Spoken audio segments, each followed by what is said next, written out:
Be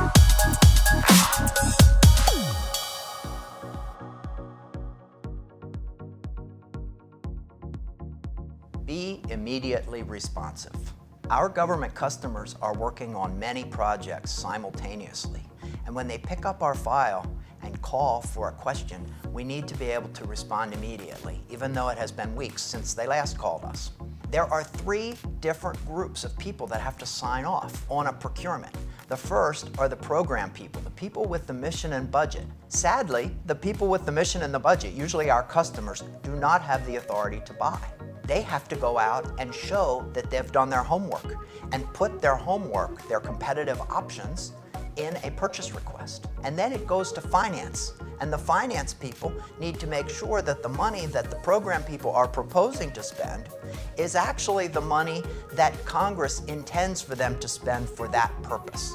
They're always mapping the money back to the actual financial authority.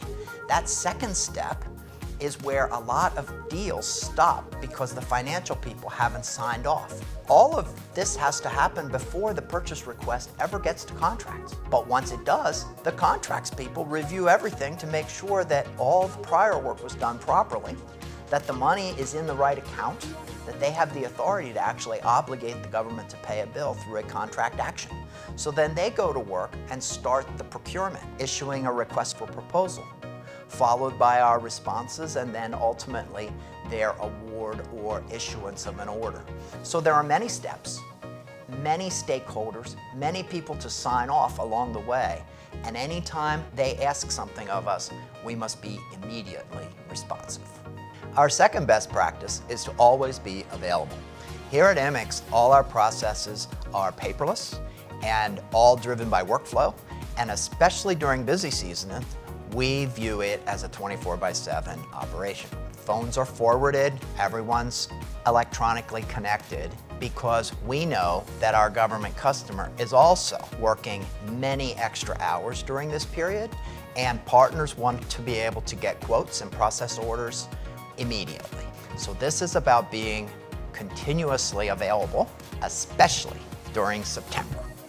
Our third best practice is what I refer to as perfect paperwork. And by that I mean all our communications with our customers early in the sales cycle, all of which become part of the ultimate contract file. You see, when contracts gets a purchase request from the end user, they are looking to make sure that that customer, that end user, has thought about what it is they're buying and justified what it is they want. They want to make sure that they are procuring the right thing.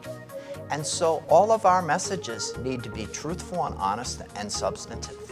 When a contracting officer gets a package that has perfect paperwork, they will process it and conduct the procurement. When it looks like it's only half-baked or hasn't been thought through very carefully, they will put it off to the side because there are always more purchase requests than time. Perfect paperwork gets processed and results in actual sales. Our fourth best practice has to do with the money question. Is the right amount of money in the right account? In public procurement, every dollar spent has to map back to the right account. Contracting officers need proof of that with a signed funding certification document that comes from the controller.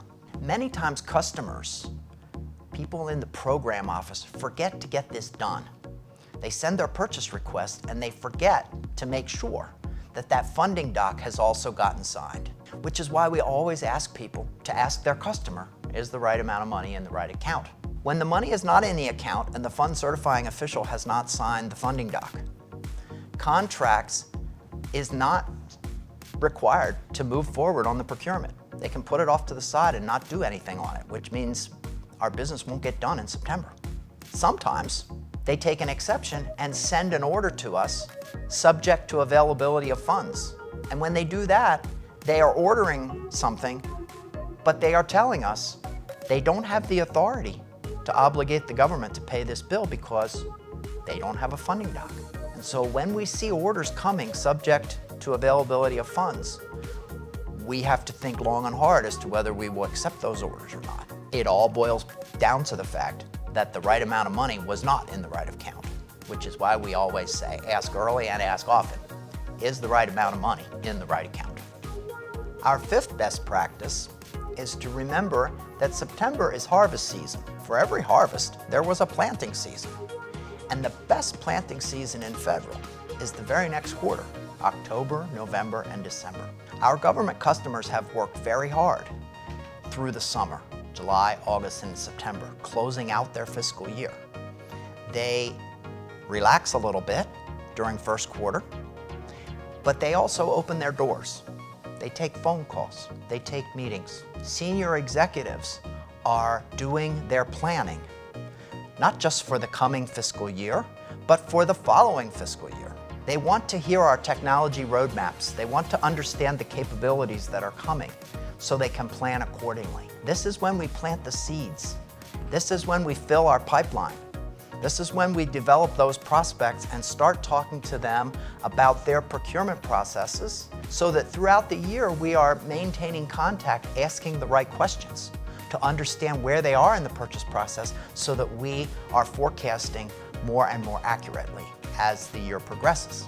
This is why since our founding at immixGroup, we have put an emphasis on training and education around the concept of prospecting, lead generation, nurture, the questions that we need to ask through our sales cycle to address the acquisition and procurement steps so we understand where the customer is in the process and we know how to forecast more accurately.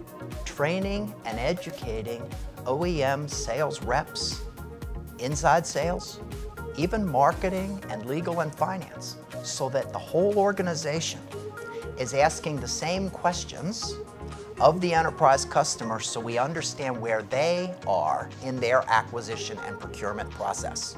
Understanding where the enterprise customer is in their process is critical in public sector because there are so many steps in the process. Including resellers and systems integrators into this process in training actually improves the productivity of the channel and the success of our sales operations as well as our accuracy in forecasting.